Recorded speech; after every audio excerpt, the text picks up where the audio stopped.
أعوذ بالله من الشيطان الرجيم بسم الله الرحمن الرحيم الحمد لله رب العالمين بارئ الخلائق أجمعين والصلاة والسلام على أشرف الأنبياء والمرسلين سيدنا ونبينا وحبيب قلوبنا وطبيب نفوسنا وشفيع ذنوبنا أبي القاسم محمد اللهم صل على محمد وآل محمد ثم الصلاة والسلام على آل بيته الطيبين الطاهرين المظلومين ولعنة الله على أعدائهم أجمعين من يوم عداوتهم إلى يوم الدين أما بعد فقد قال الله تبارك وتعالى في كتابه وهو أصدق القائلين بسم الله الرحمن الرحيم الله يبدأ الخلق ثم يعيده ثم إليه ترجعون صلوات على محمد اللهم صل على محمد وآل محمد. Tonight is our 12th night, but our 11th night in our discussion on the origin and the return, al-mabda wal-ma'ad.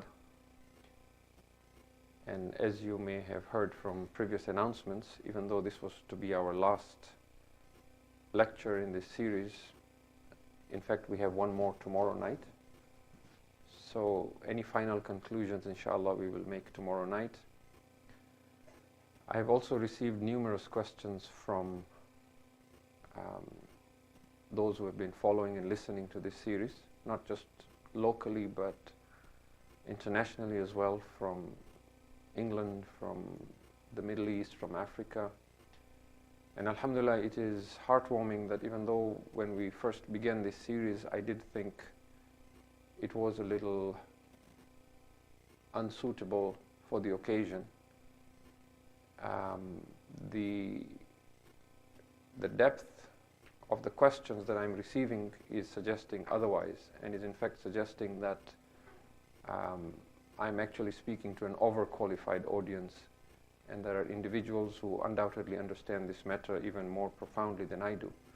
But in whatever capacity I can, inshallah, I will share some humble thoughts as potential answers to these questions tomorrow night, inshallah.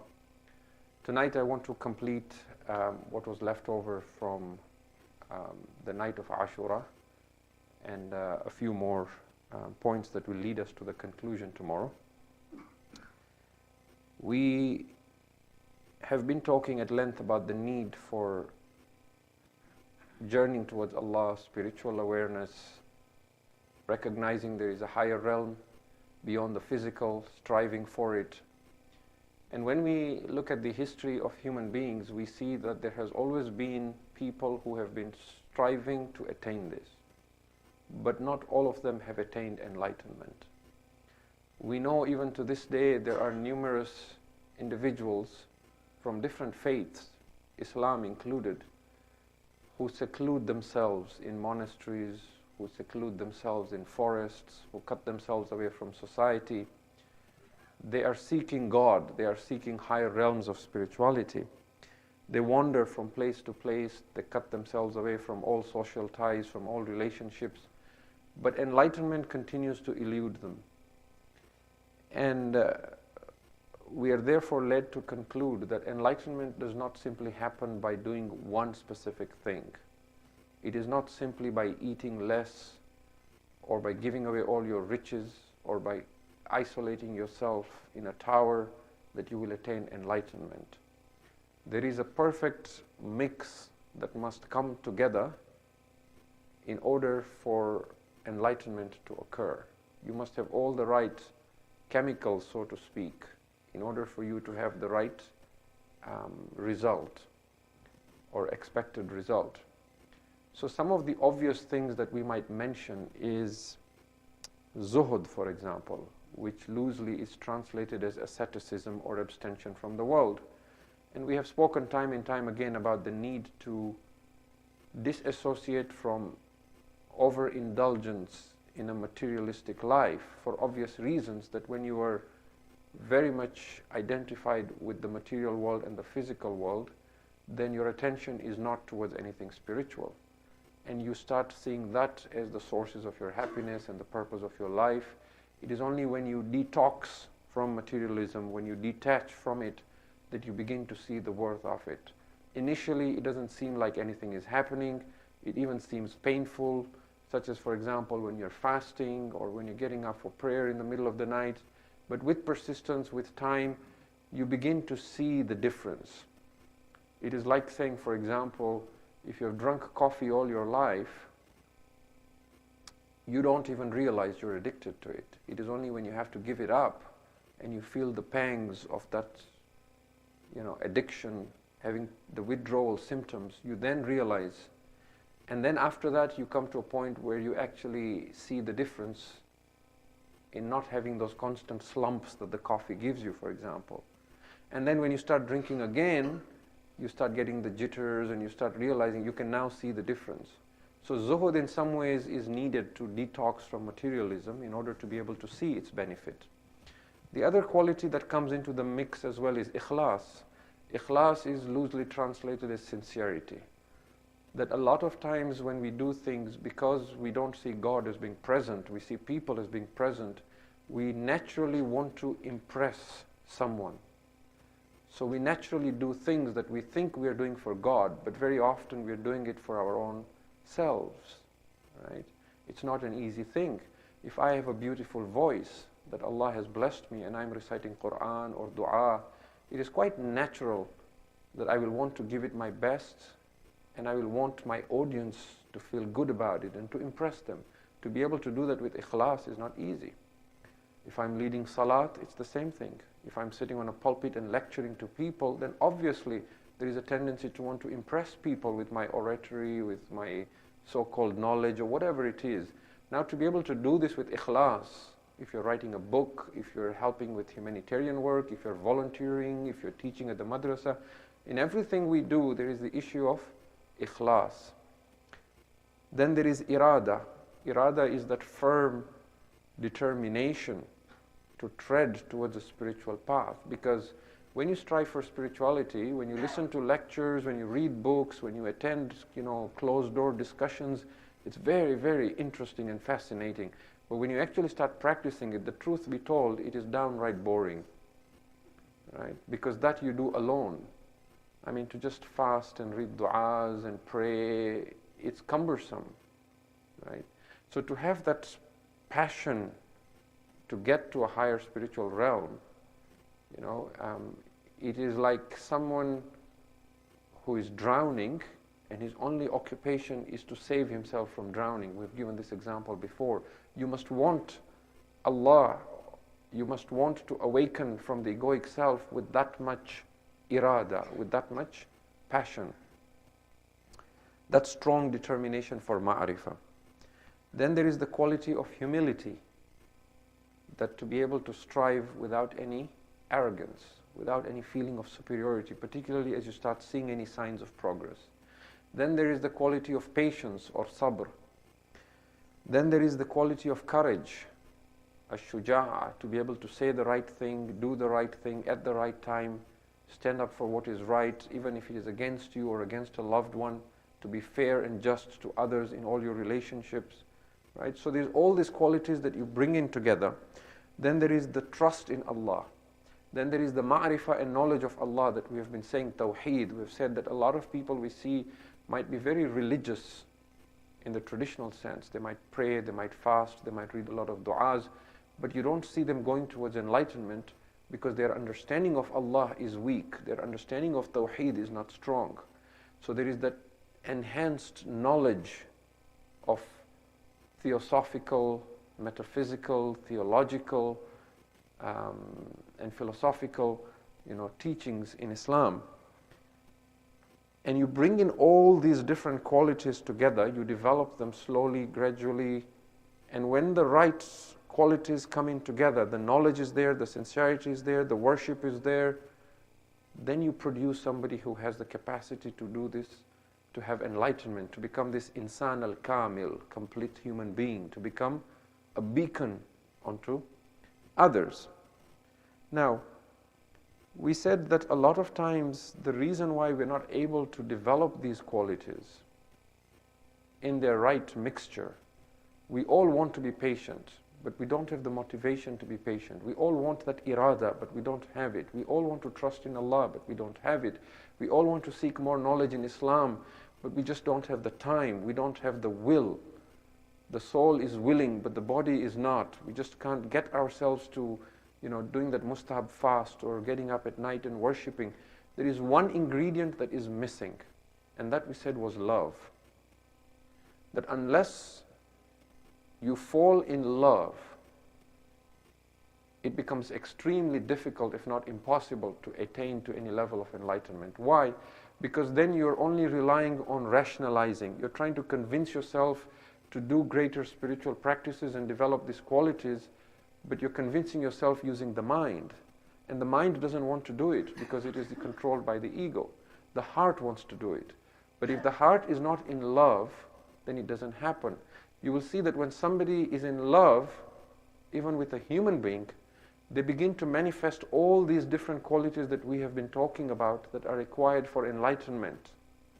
When a man is in love with a woman, you will find he loses his appetite, he loses his sleep, he's very patient, he doesn't get angry, he's willing to take anything from the one he loves, even if it's being disregarded, to excuse any fault, right? He's very patient, he has a lot of trust in the one he loves, and so on and so forth. So love shows the same symptoms, but it has to be through Allah subhanahu wa ta'ala. Now, the problem is that Allah is not a physical entity. We cannot see how beautiful He is. We cannot see Him in front of us. So we're trying to build this connection. And therefore He, in His mercy, creates different channels and means through which we can get a taste of His love. And therefore we distinguished false love and true love. We said false love is that which you think will give you happiness, you run after it, but when you get to it, you're disappointed. True love is that which you think will give you happiness, but when you get to it, it gives you peace, it gives you tranquility, it gives you happiness. We said there was a third type of love, which we said was a mediating love that is very intimately and intricately connected to divine love. And therefore, when you get to it, it gives you the same peace, tranquility, happiness, provided you don't forget that it is a means, it is not the end. The end is Allah subhanahu wa ta'ala. And this mediating love, we said, after the love of Rasulullah sallallahu alayhi wa alihi wa sallam, Allahumma salli ala Muhammad wa ali Muhammad wa ali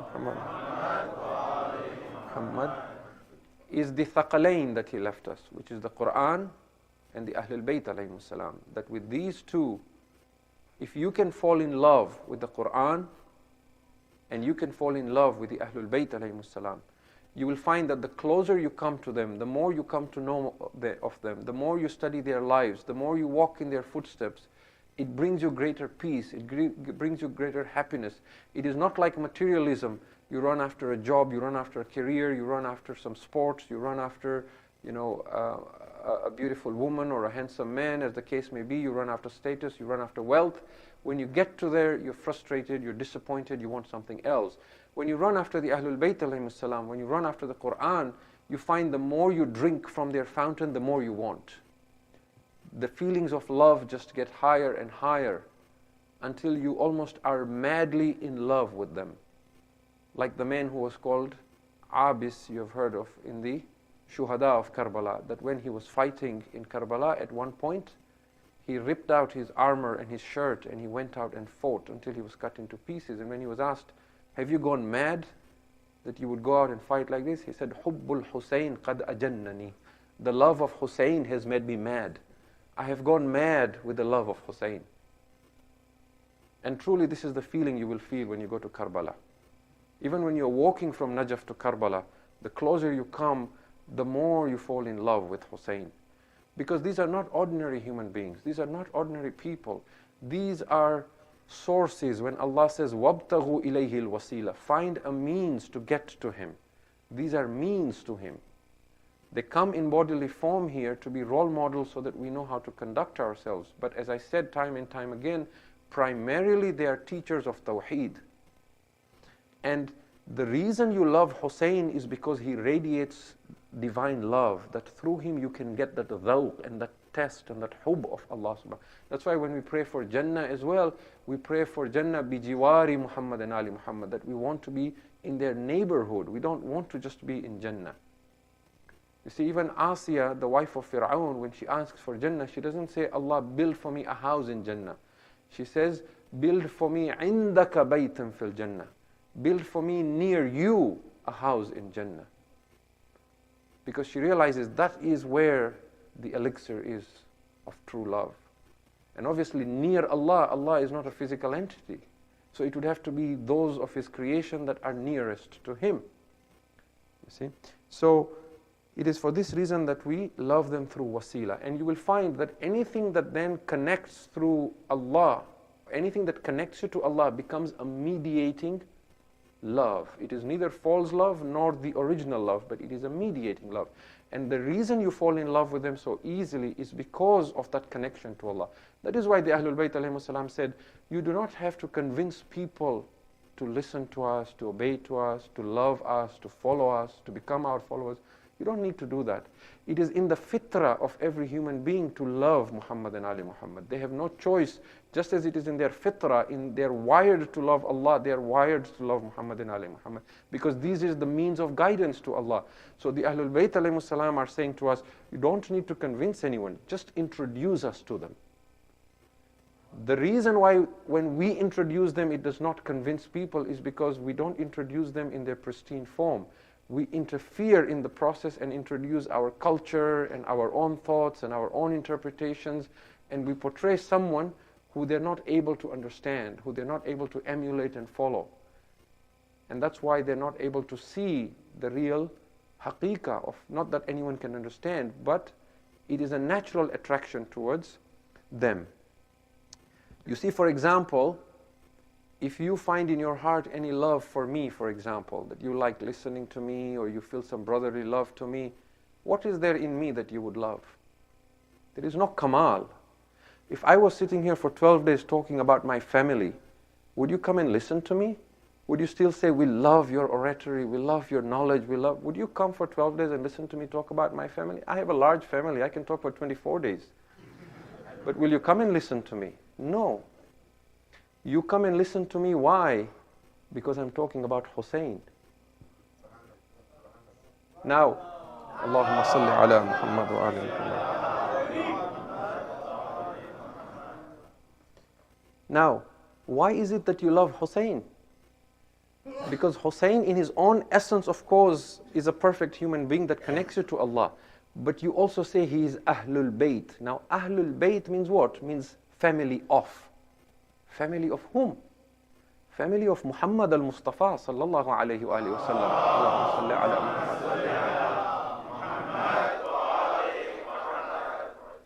Now Muhammad bin Abdullah, if he had just come to Arabia and asked for reform and spoken about humanitarian things and don't bury your daughters alive and be fair and just, he still wouldn't pull your heart like that. But he is a Rasul. Rasul means what? Messenger. Messenger is what? Someone who brings a message to you. Whose message is he bringing? Rasulullah, Allah's messenger. So the attraction to Muhammad is because he is connected to Allah. The attraction to Ahlul Bayt is because they are connected to Muhammad. This is what I mean by mediating love, that there is a gradation of being there as well. And therefore anything that then connects you to this Quran and Ahlul Bayt immediately connects you to Allah, and that's why you're attracted towards it. Now, whether it is someone reciting a qasida or a marthia or a nauha, or it is someone delivering a lecture, or someone writing a book, or someone teaching in the madrasa, or someone volunteering at the mosque, you immediately fall in love with them. You know, this Muharram, just to show you, remember second night of Muharram, I was talking about the importance of bringing your children and getting them involved in the mosque, and this is the memories that are built of. One of the things I fell in love with this Muharram is some young boys who were standing outside here, and as soon as you come in, one of them would take your shoes, one of them would take your jacket, put it on a hanger, and I'd never seen this before. And I was very moved by this, right? And I said to them, you know, this is so amazing. I said, inshallah, one day when I'm an old man, we will trade places. You will sit on the pulpit and preach, and I will stand outside and hang people's jacket and shoes. And look at the wisdom of the children. One of them says to me, I don't think that's a fair deal. And I said, why? He said, didn't you say that when Imam Zainul Abidin used to go for majlis, he used to stand outside and arrange people's slippers? Look at the ma'rifah. This is a young boy. But look at what Hussein does to our children. These are things we should be proud of. You see? So, MashaAllah and MashaAllah again to parents who have raised children like this.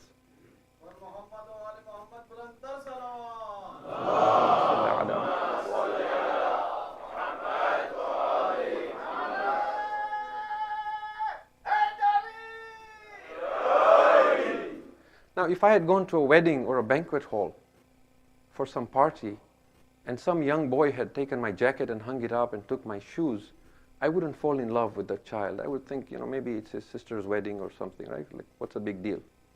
But here I immediately, even if I don't know the name of the child, my heart is pulled towards him. I admire him, I respect him, I want to kiss the child. Why? Because he connects me to Hussein. So there is that mediating love. Now, in the interest of time, because I have still a far way to go, if I conclude that the best way for me to attain spirituality is to fall in love with Allah, and in order for me to fall in love with Allah, I need to find a mediating love, then the best mediating love for me today is Imam Sahib al-Asri wa Zaman al-Mahdi, Ajjalallahu ta'ala farajahu al-Sharif.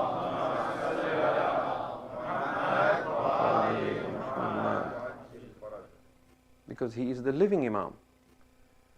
We need to know enough of him and his vision and his goal so that we fall in love with him and we desperately want him to come back.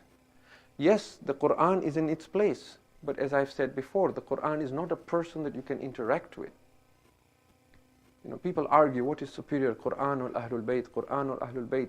The Prophet said you need both of them. But I ask you a simple question. Supposing you were in a ship that was going to be capsized, and you were going to be marooned on an island, and you had only one choice.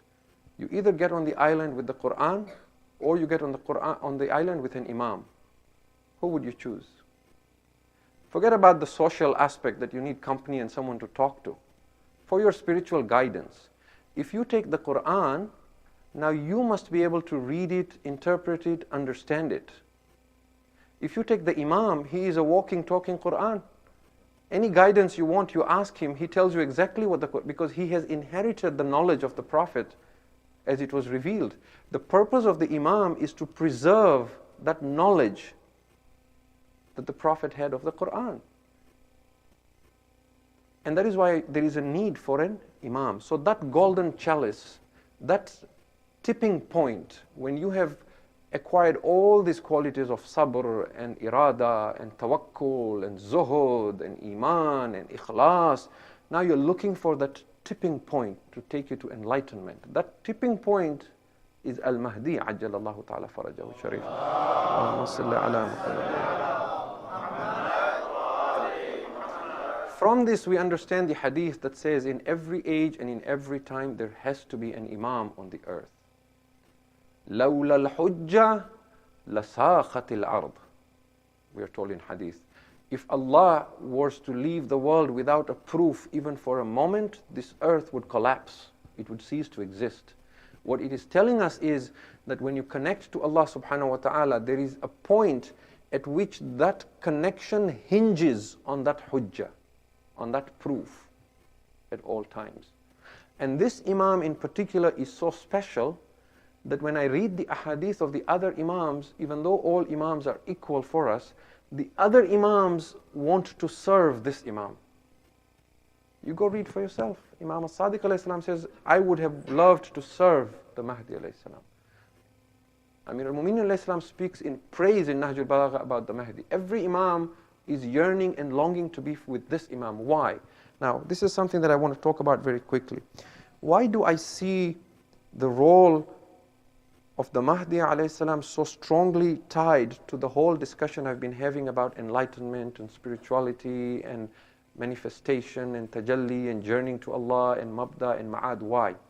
Because a lot of times when we talk about the coming of the Imam and the returning of the Imam, we just stop at the points of the big battle of good versus evil. We talk about the Imam will come and Nabi Isa, Jesus, peace be on him, will come, and together they will fight the Antichrist or the Dajjal, and they will, get rid of all the evil people and establish peace, and يَمْلَأُ الْأَرْضَ قِسْطًا وَعَدْلًا كَمَا مُلِئَتْ ظُلْمًا وَجَوْرًا, and there will be peace everywhere, and they will establish an Islamic government. وَأَشْرَقَتِ الْأَرْضُ بِنُورِ رَبِّهَا, and the world will radiate with the light of your Lord. And then what? You see, the world has lived with complete peace in the past. When the Ark of Noah sailed, and all that were evil were drowned and perished, when that ark stopped, there were only good and just people on this earth, because those 72 with Nuh alayhi salam were all pious individuals. Yet the earth turned bad again. When Sulaiman alayhi salam became the king of the whole world, then there was justice all over the world. But when he died and left, the world went bad again. What is the point of holding back an imam for 1,000 years or 1,400 years, and then bringing him, establishing peace, and then when he goes, the world goes back to the way it was? It doesn't make any sense. It would only make sense if, in addition to establishing peace and justice, he is going to change the human species, and the human species will no longer remain the same creation it is. That has to be an essential understanding of the concept of the Imam coming. We have a hadith that is, we all talk about the 313 companions. We have a very clear hadith. I don't have the reference now, but I have reference to it if anyone wants. It clearly says that every single one of the 313 companions of the Imam will be an arif. They will be urafa. Meaning what? Meaning they will be enlightened. They will not be the 313 people who pray the most, or the 313 who have memorized the Quran the most, or the 313 who have a turban on their head, or the 313 who are the most generous, or the 313 who are the most nice, or the most pious, or the most knowledgeable. No, they will be the most enlightenment, which makes sense. That if these 313 are going to represent the Imam in different regions of the planet, they would have to be the wisest. They would have to be the most enlightened, who can share and understand what the Imam is trying to do to the human species. Now, that is the first thing. The second thing is, we read about these 313 companions, that when the Imam gets to Mecca and he summons them, they are the first to respond to his call. But they all get to him through a means that's not natural. It's very clear in hadith. Some of them will get to him through tayyul ard, we are told. They will step 1 foot out of their door, the next step they will be in Mecca. And there are many others ways in which they'll get to him, which I don't want to mention here because it needs an explanation. If I don't explain it, it just raises cynicism in people's minds. But there are there in hadith. But we begin to see that these 313 have attained a certain level of perfection, a certain kamal. Now, the other thing we notice is that when the Imam comes, after he has established peace and justice, the things that we consider to be abnormal become normal, and the things that we consider to be miraculous and unnatural become natural. For example, we don't give a lot of attention to this, but we should really think about this hadith. How is it going to work, really? We have a hadith that says that when the Imam comes, there are a lot of people who wished to have been with the Imam, but they passed away. They will be brought back to life. So the dead coming back to life will become a common, normal, routine thing. That's one thing. The other thing in hadith we are told, and this is found in Shia and Sunni hadith, that he will extract so many treasures from the earth that pillars of gold will be taken out from the earth. There will be no poverty. He will eradicate poverty in the world. He will eradicate illnesses in the world. There will be no sick person. There will be no hospitals, no doctors. They finally get to retire. And they get to be rich as well because the treasures are unlimited. How is this happening? Is this normal? Then the hadith says that if you assume knowledge to be 28 letters of the alphabet, of the Arabic alphabet, then everything that men will discover from the creation of Adam to the coming of the Mahdi will be the equivalent of 2 letters. And the remaining 26 letters of knowledge will be revealed by the Mahdi. Now you trace the amount of knowledge that human beings have discovered. I mean, what have we not discovered? In everything, in genetics, in cloning, in space exploration, in science, in medicine, in engineering, right? We speak of light years and galaxies and, all these things. It's nothing. The Imam will bring 26. Now you do the math. 2 over 28 is what percent, or 26 over 28 is what percent? It means a 0 we have compared to what he's going to bring. Don't you see that we are talking of a complete transformation? Then we are told in Hadith, telepathy will be common. People will not speak to each other with voice. We'll be able to communicate with thought. Commonplace, common, adi yani. It won't be like you have to strive to attain this level. Then we have Hadith. This is Hadith. Remember, when we say Hadith, we are saying 1400 years ago an Imam is saying this. Imam al-Sadiq alayhi salam is saying that with the coming of the Mahdi, Allahumma salli ala Muhammad wa ali Muhammad wa ali Muhammad. He will open up space exploration. This is in Hadith. That human beings will traverse to the furthest regions of the universe, which means they will start communicating with other life forms in other places in the universe. It will be common. Obviously, we won't be traveling in our tin ships and rockets. There will be other ways of traveling. That these all will become common. And then there are some hadiths that you can only understand symbolically. That if the Mahdi places his hand on the head of someone, his knowledge will be perfect. Now, let me show you why this is not normal. We just said that when the Mahdi comes, there will be no poverty.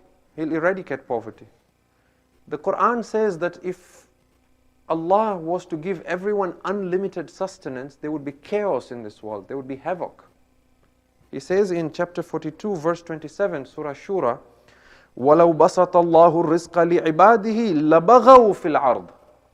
If Allah was to open up sustenance to all His creation, to all His servants, there would be havoc on this earth. There would be rebellion on this earth.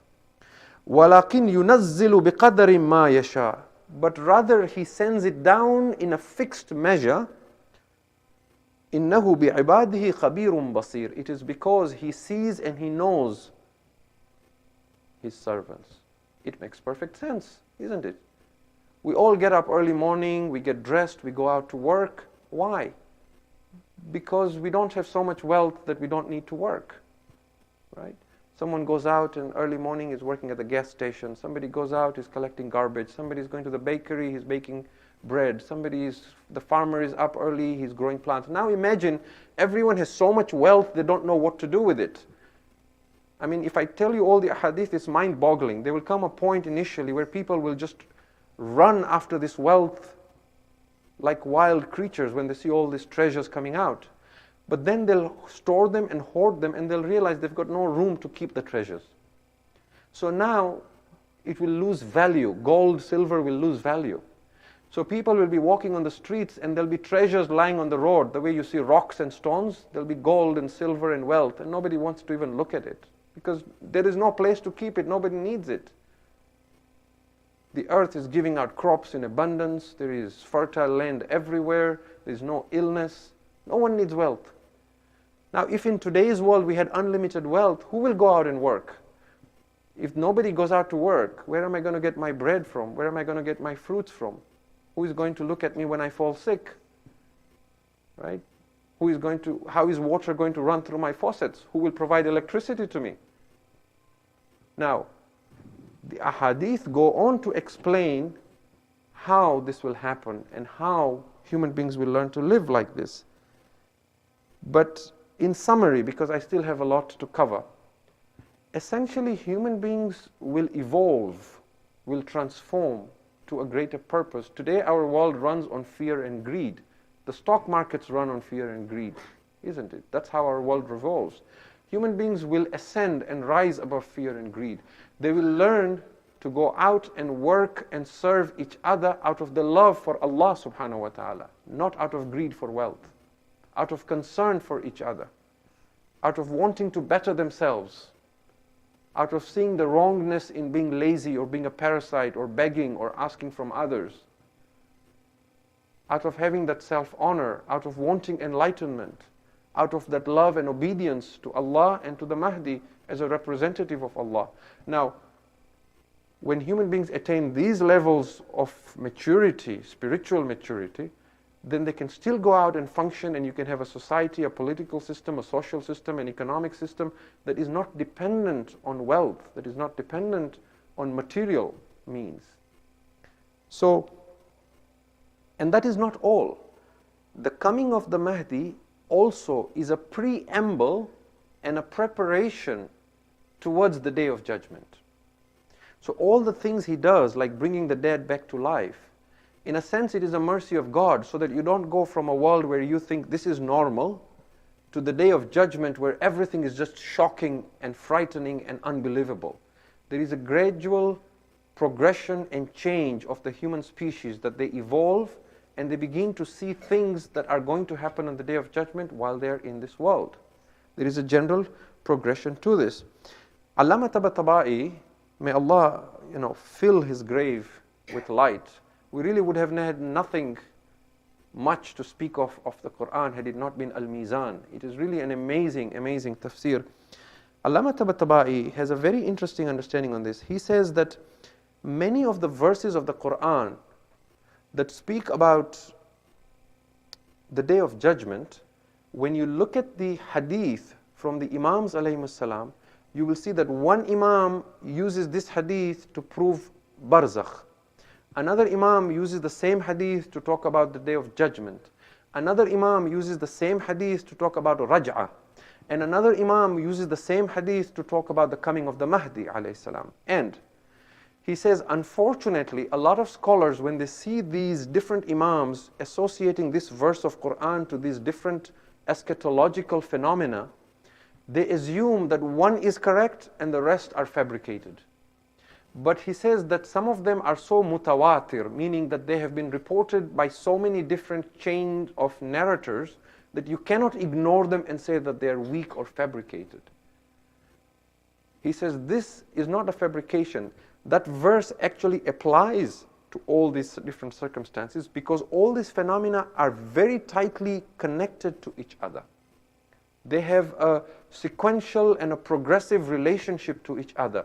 The coming of the Mahdi to the phenomenon of raj'ah, where a select group of good and evil are brought back to life, to barzakh or qayamat al-sughra, to the Day of Judgment, which is qayamat al-kubra. In other words, with the coming of the Mahdi, different portals begin opening for us towards higher spiritual realms.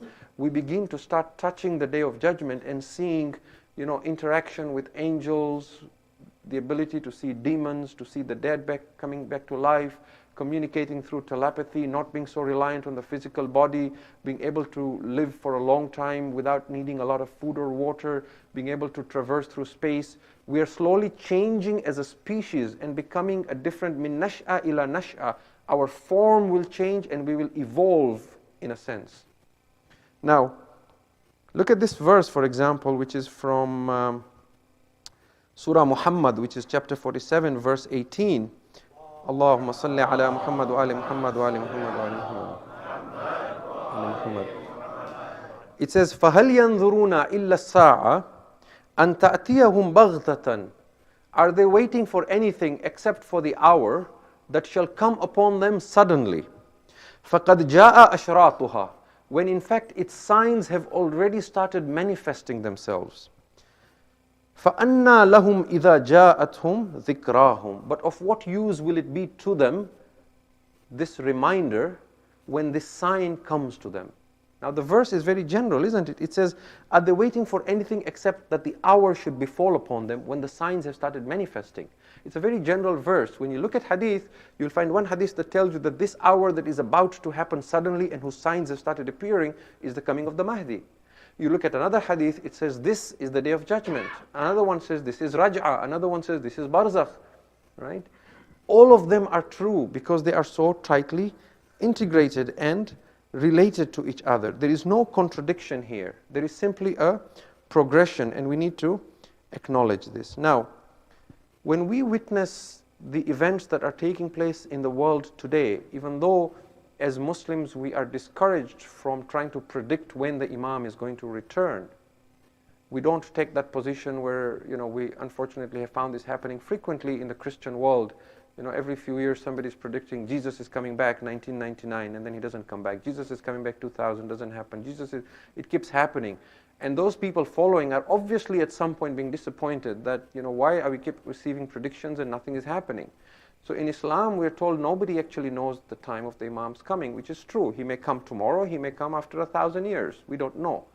But when we see the rate at which the world has changed in the last 50, 60 years, if you simply look at history, the amount of change that human beings have experienced from the creation of Adam to the First or Second World War, and then you take from the Second World War, say from 1945 to now, just the last 60, 70 years, we have progressed far more in the last 50, 60 years technologically, scientifically, in our thoughts, in our philosophy, in our understanding, than we have before that. They're not equal segments. There is an acceleration taking place already, even now. At the same time, our chaos, our violence, our war, our cruelty is also accelerating. And when you read some of these signs and ayats, you cannot deny it. There's a very clear finger pointing to it. If you read the prediction of Imam Musa al-Kadhim alayhi salam, Allahumma salli ala Muhammad wa ala Muhammad.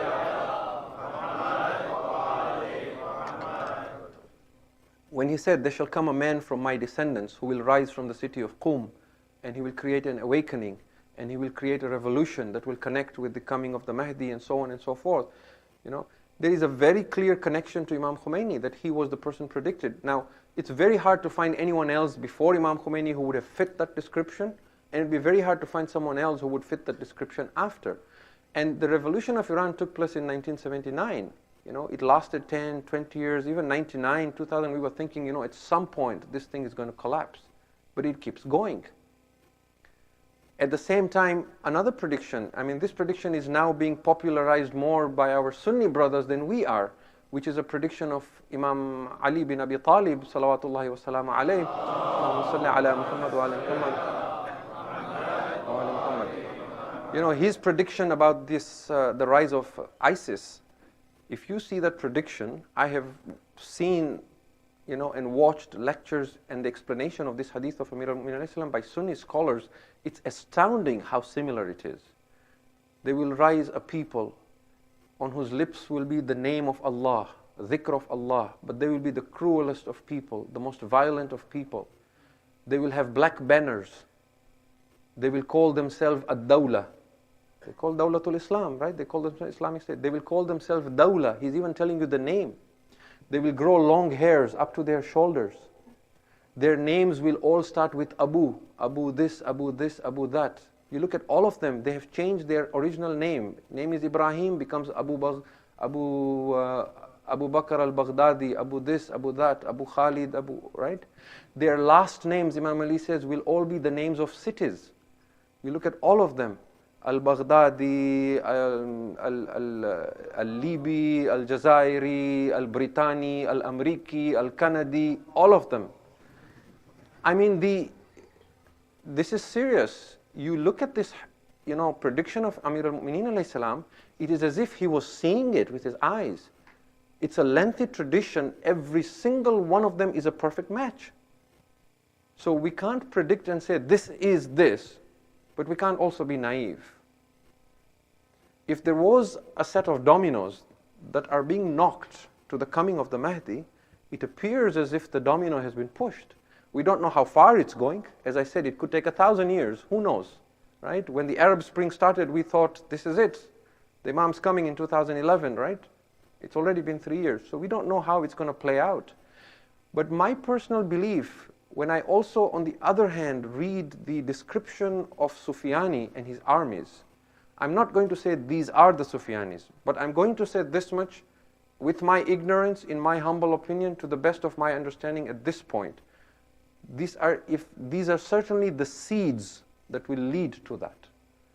Because the cruelty that you read about Sufyani invading cities and towns, looting it, molesting women, beheading people, killing children in the name of Islam, with the dhikr of Allah on their tongue, Allah, Allah, but all this violence, right? This is the description you're given of Sufyani, right? They will shave their heads and they will have long beards, and this is the seeds. Now, my purpose here is not to talk about, unfortunately, when you talk about these things, people take this from the lecture and they forget everything else that is the real point, right? And they'll take this clip and say, oh, you should go listen to this lecture. He was predicting I'm not predicting anything, and don't latch onto this alone. This is not the point that I'm trying to make.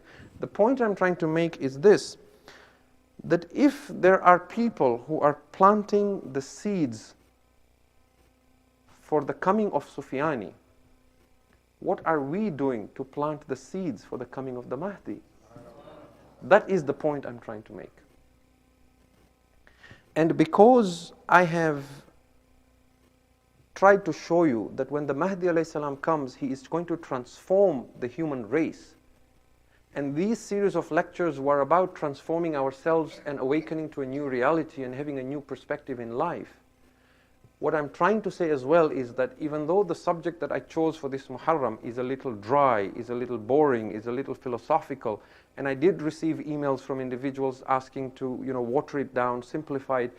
The reason I persisted with this subject is because this is my vision, that if the Mahdi is waiting to have sufficient number of people who can understand what he wants to do with humanity, then we must start working towards producing a generation of children who will one day see this as something serious to undertake, a spiritual awakening, a spiritual preparation, that they are not just warriors waiting for the Mahdi, but they are spiritual warriors waiting for the Mahdi.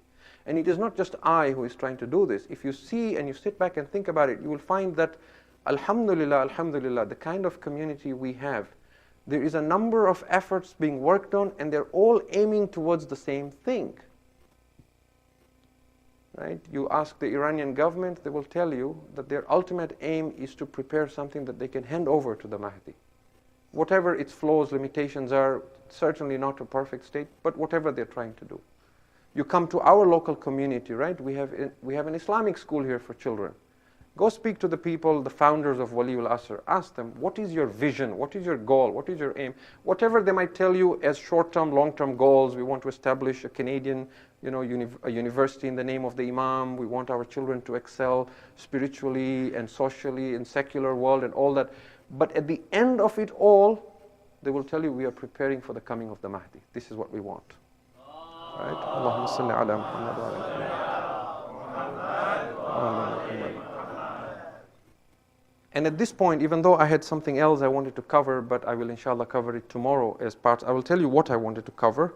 Before I do a conclusion and answer questions, I wanted to share a few tips on what we can do in starting our spiritual journey, and not from an Islamic perspective, but just in the way we live our lives. So I'll try and do that very quickly tomorrow night, inshallah. But before I end tonight's lecture, I want to take a moment and appreciate the community we have here. And obviously to thank the management committee for having offered me and invited me to speak for this Muharram. But a lot of times we don't appreciate what we have because it's right there, so we take it for granted. The subject that I chose to speak on, and I know there are many who listen online as well, to be perfectly honest, I wouldn't speak about this subject at any center and any community. It is because I value your maturity, your understanding, that there are amongst you individuals who are superior in their thought than I am. That is why I feel honored, and I feel I should, bring out these subjects, because I know that there is that capacity here. You see, in a lot of communities around the world, and even in the GTA, the Muslim and the Shia communities are separated by ethnicity. And this is not because of any animosity or division, but because of language barriers. There is people who want to listen to lectures in their own ethnic language, whether it's Urdu or Gujarati or Turkish or Arabic or Farsi or whatever it may be. And you go around and look at the GTA, you will find all these communities, we tend to define them like that, isn't it? We say Khoja Center, Indian Center, Pakistani Center, Afghani Center, Iraqi Center, Lebanese Center, right? Now, what happens is when you speak to a community of one particular ethnicity and one particular culture, then the culture also plays a role in how that community understands and receives what you are saying. There are certain things you can say to a certain community of a certain culture. You cannot say that thing to another community of a certain culture, right? Because they, as we said on the night of Ashura, that all observations are theory laden. So even when we're sitting back and listening to philosophy or listening about Imam Hussein alayhi salam or listening about anything, about a fiqh law, subliminally our background and our culture interferes with how we receive that information. So when you speak to a community of a particular ethnicity, you need to have some understanding of their culture as well, to be able to speak to them and for it to resonate with them well. And they all have, mashallah, intellectuals and individuals who have deep understanding. What we have here, though, that is unique is the multicultural diversity. If you look around here in this room, you will find all cultures and ethnicities, isn't it? You will find reverts, you will find Indians, you will find Pakistanis, you will find Khojas, you will find Iranis, you will find Iraqis, you will find Arabs, you will find Lebanese, Iraq.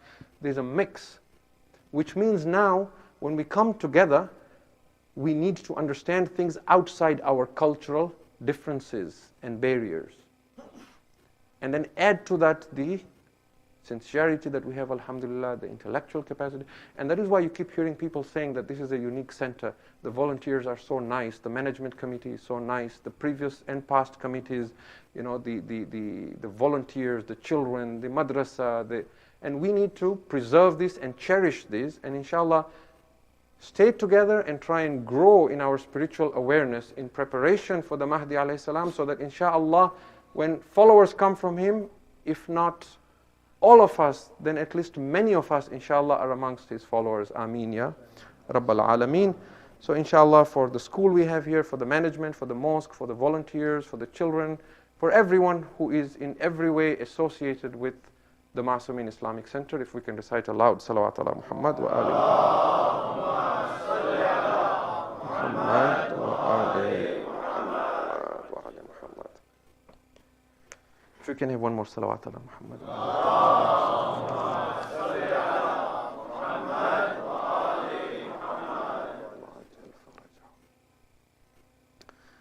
Tonight is the 12th night of Muharram. And whilst for us the most important nights of Aza we might consider have come to an end, for the Ahlul Bayt alayhimus salam, now is where the trials and tribulations really begin. Because now, in addition to the pain and the suffering that they are going to feel, they now have this huge responsibility before them to make sure that the sacrifice of Imam al-Hussein does not remain in the desert of Karbala, that it reaches to the rest of mankind, that the rest of the world gets to know this. And the news of Imam Hussein alayhi salam shahadat certainly went out. It went through Kufa and Sham to Medina and beyond. And there were repercussions to this, and there was a response to it with the Tawabun and Mukhtar and the others who rose.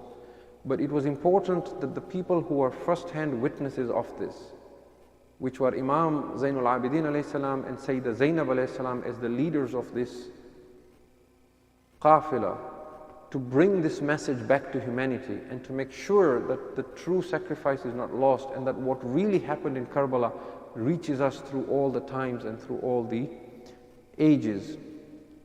We are told that on the night of Sham-e Ghariba, when the army of Yazid came to the camp of Hussein and began looting the camp, some of the Ashqiya ran into the camp of Imam Zainul Abidin alayhi salam. They found a young man extremely ill, lying on a mattress. They were surprised and shocked that there was a man who was still alive and hadn't been killed. But in their greed for looting, they simply snatched the mattress from under him and left him in the tent. When the tents were set on fire, Zainab alayhi salam kept running in and out of the tent trying to save imamat. Hamid ibn Muslim says, I saw a lady running in and out of the burning tent. This was the first time that Zainab alayhi salam had saved imamat, but this was not going to be the last time. Zainab alayhi salam would have to save imamat again and again. She would save the imam from Ibn Ziyad, she would save the imam from Sham. But this Gharib imam, we are told on the night of Sham al-Ghariba, he spent the entire night in ibadah. Zainul Abidin was in prostration, glorifying Allah and praising Allah. Subbuhun Quddus. My Lord, we thank you that when you chose human beings to rise to this purpose to save Islam, you chose our family to save Islam. Zainab alayhi salam prayed Salatul Layl as well. But when the sun rose in the morning, we are told that Shimr al-Joshan, with a few of his cruel men, came towards these women and children who were sitting under the hot sun. They brought ropes with them and they brought shackles and chains with them. The Arbab of Azah say, when they saw Zainul Abidin alayhi salam, they began tying him in chains. The Arabs used to have an iron collar that they would put around the neck of a prisoner and then they would lock it. And that collar of iron would have spikes that would be pointing outwards. They brought an iron collar for Zainul Abidin alayhi salam, whose spikes were pointing inwards. And it was a collar that could not be opened again. They pushed it and forced it down his head. Imam Muhammad al-Baqir alayhi salam says that with the heat of the sun and with the lashes of Shimr, it left such marks on the neck of my father and the back of my father. It burnt his skin with such depth. He says that 30 years later, when I was doing ghusl and washing the body of my father, Imam Zainul Abidin, when I removed his clothes, I could still see the marks of the chains and the collar on his body. Ajrukum alallah. The women were tied in ropes around their arms. The very young children whose arms could not reach to the height of the women, the ropes were tied around their necks. And then camels were brought without saddles. The women were whipped and forced to get on the camel. Zainab alayhi salam helped the women one by one to get onto the camel. When all the women were on the camel, then Zainab stood beside her camel on her own. She turned towards Furat. She said, Abbas, Anta alladhi arkabtani fil Madina. Abbas, it was you who helped me to get on the camel when we were in Medina. Look at the ghurba of Zainab. Imam Zainul Abidin came with his chains and shackles and helped Zainab alayhi salam on the camel. Then Shimr kept lashing and whipping Imam Zainul Abidin until he got on the camel. Then Umar ibn Saad devised another wretched plan. He said, take the women through the Maidan, let them see their loved ones lying on the hot sands unburied, without kafan, burning in the sun, so that we may increase their sorrow and their grief. Zainab alayhi salam reports, she says that when our qafilah were taken to the Maidan and we came to the body of Hussein, she says, when I saw my nephew Zainul Abidin, when he saw the body of his father, he said the color on his face changed. Zainul Abidin became pale. I saw him going into shock. I felt like if I wasn't going to do something, the soul of Zainul Abidin would leave his body. Yes, Zainab once again saved Imamat, but Zainab's hands are tied. How can she save Zainul Abidin? She says, I threw myself from the camel onto the ground. She fell down calling out, Wa Husayna. The women began weeping, Wa Ghurbata, Wa Husayna, Wa Abbasa. This qafilah was taken racing towards Kufa. When they came to Kufa, they stopped in the outskirts of Kufa. Umar ibn Saad sent a message to Ibn Ziyad. Oh Ibn Ziyad, we have reached the outskirts of Kufa. We ask for permission to enter the city of Kufa. Now look at the difference 20 years ago. Imam Ali alayhi salam was so concerned about the hijab of Zainab alayhi salam. We are told in the books of Tariq that when they used to live in Medina, if Zainab alayhi salam would say to her father, Abata, I feel like going for ziyarah of my Jad Rasulullah, Imam Ali would tell her, wait until it is dark, Zainab. Then when it was night, he would put out the candles. Then he would have Hassan on one side and Hussein on the other. He would take Zainab to the qabr of Rasulullah in the dark night. When Imam Ali came to Kufa for the Khilafat and Imam Hassan brought Zainab to Kufa, he sent a message to Amir al-Mu'mineen, Ya Abata, we are outside Kufa and Zainab is with me. Imam Ali had sent a message to Hassan, oh Hassan, do not bring Zainab into Kufa during the daytime. Wait until the night falls, then bring my daughter into the city of Kufa. But how times have changed. 20 years later, 61 AH, Ibn Ziyad sent a message to Umar ibn Saad. Oh Umar ibn Saad, it is dark now, do not bring the qafila of Hussein. Wait until morning so we can parade them in the bazaars of Kufa. Ibn Ziyad ordered the city to be decorated. The city was adorned. All the hooligans were brought out. They were paid money to come out and jeer and taunt the Ahlul Bayt alayhimus salam.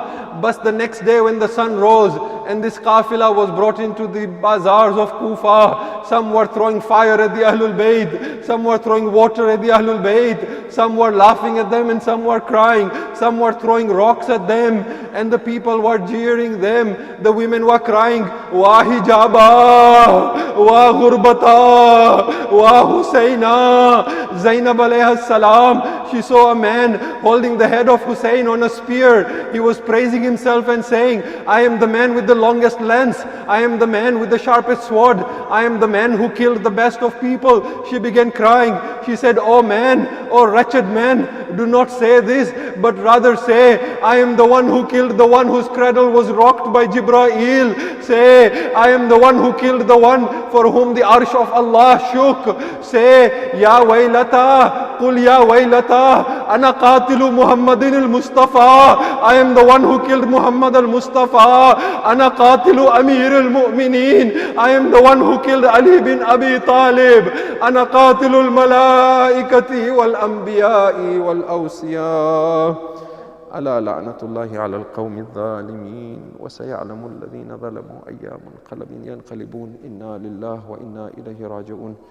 إلهي بحق محمد وأنت المحمود وبحق علي وأنت الأعلى وبحق فاطمة وأنت فاطر السماوات والأرض وبحق الحسن وأنت المحسن وبحق الحسين وأنت قديم الإحسان وبحق 9 المعصومين من ذرية الحسن والحسين. يا الله يا الله يا الله يا الله.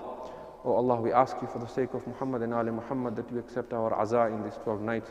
Oh Allah, we ask you for the sake of Muhammad and Ali Muhammad that if we have preached anything or heard anything or shed any tears for any reason other than sincerity and for your love and your pleasure, that you do away with our insincerity and you purify our wrongdoings.